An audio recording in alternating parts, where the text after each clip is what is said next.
Okay, so single arm dumbbell row. There's a number of different ways you can do this setup wise, but you just want to find a position that's most comfortable. So you can do it with one leg on the bench, you can do it standing, you can do it with the split stands. Today, I'm just going to demonstrate it with both my feet square together. It's a little bit easier to keep your hips square. I'm just going to use one hand just so I can keep my torso supported when I'm using the opposite arm. So feet just outside my hips, dumbbells started just underneath my shoulder.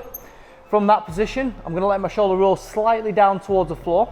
As I pull the weight, I'm going to pull my shoulder down my body, so my elbow comes with it as well, back towards my hip, but I'm pushing my chest constantly towards the ground. So the dumbbell should feel like you're pulling it back slightly, contracting the lat as well as your upper back, and pulling it apart slightly as well. So it's slightly in front of my shoulder at the bottom, back slightly towards the hip at the top. I'm keeping my shoulder blade in that fixed position every time I get to that shortened point.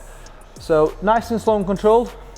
If you find that a little bit uncomfortable, you can split your stance just to make sure that you're able to keep your spine in line. What you shouldn't do is bend your back at any point.